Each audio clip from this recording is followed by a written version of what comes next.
पाकिस्तान की cricket team में इस टाइम चल रही हैं इंजरीज एंड रिप्लेसमेंट्स। इंजरी हुई है शान मसूद को, हेयरलाइन फ्रैक्चर हो गया उनको उंगली के ऊपर, और वो आपने देखा सेकंड इनिंग्स में उस बेचारे से बैटिंग भी कोई नहीं हुई। बट अब क्या किया जा सकता है, इंजरीज इंजरी। कामरान गुलाम उनकी रिप्लेसमेंट में, कामरान गुलाम की जिसे कहते हैं कुरंदाजी में नाम निकल आया है। केजी का as per media reports visa भी लग गया, इंग्लैंड का भी लग गया है, वेस्ट इंडीज़ का भी। बट केजी ने अभी फ्लाई नहीं किया। केजी को कहा गया कि आप स्टैंड बाय रहें, मतलब आप तैयार रहें। अब शान मसूद से रिलेटेड डिसाइड हो रहा है कि क्या हिसाब किताब बनेगा। शान मसूद का ऑडली कोई, मैं रिपोर्ट एक दो पढ़ रहा था तो बता रहे थे कुछ 6 वीक्स का ब्रेक आ गया है कि 6 वीक्स वो शायद क्रिकेट ना खेल पाएँ। तो लेकिन अब उसमें डिबेट ये भी चल रही है कि शान मसूद को साथ रखना है या शान मसूद को क्या उसको कहते हैं रिलीज़ कर दिया जाए टीम से, कि वो वापस पाकिस्तान ट्रैवल कर जाएं और केजी को फ्लाई करा लिया जाए वेस्ट इंडीज़। अभी इसमें ये भी है कि ये तो कंफर्म है कि Shan Masood second test match against West Indies वो नहीं खेल पाएंगे, there is absolutely no chance. तब उनकी रिप्लेसमेंट में केजी को फ्लाई करा के खिलाया जाएगा, या आपके पास मिडिल ऑर्डर में वैस भी ऑलरेडी हैं, उनको खिलाया जाएगा। There is a lot going on. Obviously Babar Azam, Sarfaraz Ahmed, जो बाकी टीम के मैनेजमेंट है, वो आपस में सर जोड़ कर बैठी होगी कि यार कामरान गुलाम को बुला लिया जाए या वैस के साथ चांस लिया जाए। There is so much going on. अब प्रॉब्लम इज़ दिस के मिडल ऑर्डर में ही रिप्लेसमेंट है।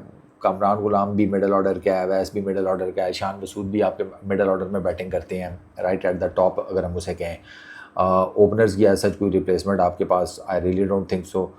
ठीक है, एक वो बेचारा अब्दुल्ला फजल था, उसका भी काम ख़राब हो गया। उसके then do you have Abdullah Shafique. To be very honest, मेरा तो ख्याल ये है कि आप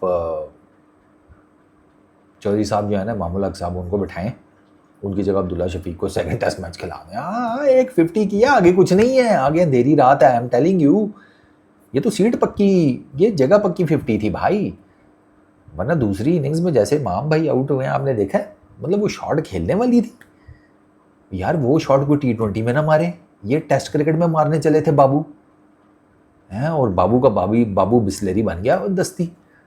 तो केजी के लिए अच्छी खबर तो है, बट केजी ट्रैवल कर पाएगा या नहीं ये अभी कंफर्म नहीं है। देयर इज़ अ पॉसिबिलिटी, हो सकता है वेस्ट इंडीज़ केजी को ना बुलाएं, इंग्लैंड बुला लें, ये भी पॉसिबिलिटी हो सकती है। लेकिन अब बात फिर वही है कि अगर आप यहाँ से केजी को बुला रहे हैं तो फिर उधर जो वैस बैठा हुआ है उसका क्या करेंगे। आपके पास विकेट कीपर में गाजी गोरी बैठा हुआ है। अब आपको क्या आप रिजवान को रिप्लेस करेंगे? आप, मुझे पता है आप नहीं करेंगे, ठीक है ना। वो रिजवान भाई को, रिजवान भाई का तो ये है ना कि उनको वहम भी अगर हो जाए ना गेंद थोड़ा सा हिल रहा है, हालांकि ना भी हिल रहा हो, वो ऐसे और तरीके से आउट होते हैं कि अल्लमान अल हफीज़। बंदा कहता है नहीं नहीं नहीं नहीं नहीं, ये मैंने कुछ गलत देखा है, नहीं ये कैसे आउट हुआ होगा, ये मैंने कुछ गलत देख लिया, मुझे हेलुसिनेशन हो गया कि रिजवान भाई इतने गंदे तरीके से आउट होते हैं। और अभी बॉल हिल ना रहा हो, थोड़ा सा हिल ले तो बस, तो फिर देख लो ये सेकंड इनिंग्स में रिजवान भी जिस तरीके से बोल्ड हुए हैं, मतलब क्या ही कोई फनकाराना अंदाज था उनका बोल्ड होने का। आर्ट था यार, वो कला है, वो कला है। वो धुरंधर में रिजवान जो है वो गायब हो गया था ना। खैर उस चीज़ को दफ़ा करें, बाकी क्या कर रहे हैं, केजी तक रहते हैं। कामरान गुलाम को अब चांस मिलता है या नहीं, वो आने वाले दिनों में कंफर्म होगा। बस मुझे ये है कि आई होप कि ही गेट्स अ चांस, और अगर वो खेल ले, पहले भी वो खेल रहा था, ठीक खेल रहा था, बट द प्रॉब्लम वाज कि उसके वो स्टार्ट हो रहे थे रन्स, लेकिन फिर all of a sudden KG out हो रहा था। कुछ में yes he got a few good balls, लेकिन एट द सेम टाइम कुछ में केजी की shots were really very poor. ऊपर से अब प्रॉब्लम यह है कि केजी बीच में इंजर्ड भी रहा है, और उसने डोमेस्टिक भी इतनी ज़्यादा नहीं खेली, और उसके बाद अब उसे लेकर जा रहे हैं वेस्ट इंडीज़ और इंग्लैंड, और ये दोनों टफ टूर्स हैं, ये इतने आसान नहीं है। आपने देख लिया होगा पहले टेस्ट मैच में वेस्ट इंडीज़ में जिस तरह की बॉलिंग हुई है ना, this is not an easy tour. England का भी ईजी नहीं होगा, वहाँ तो वैसे ही गेंद बहुत हिलता है, और हिलते हुए गेंद के ऊपर हमें मसाइल हैं। हमें हिलते हुए गेंद की सिर्फ एक साइकोलॉजी अब सोच लें, सॉफ्ट हैंड्स के साथ खेलें, लेट खेलें, एंड मेक श्योर करें आप पहली इनिंग्स में अच्छे खासे रन्स करें। आपका सेकंड इनिंग्स का तो नेमेसिस आपके साथ चल ही रहा है। आप पहली इनिंग्स में रन्स नहीं करते हो, और उनका बोझ जो है वो आपको सेकंड इनिंग्स में भी उठाना पड़ता है, और आप सेकंड इनिंग्स में बिल्कुल ही बैठ जाते हैं। तो कम से कम पहली इनिंग्स में रन ज़रूर करें, ताकि सेकंड इनिंग्स में ना बोझ जो आपने उठाना है उसका वेट कम हो। ये बहुत टेक्निकल चीज़ मैं बता रहा हूँ।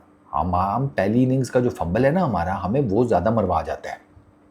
और सेकंड इनिंग्स में हम उस प्रेशर को फिर नहीं सस्टेन कर पाते, हमारे प्लेयर्स उड़ जाते हैं, फटाफट आन जान दाल चढ़ा कर आए हुए होते हैं ड्रेसिंग रूम में। Peace out.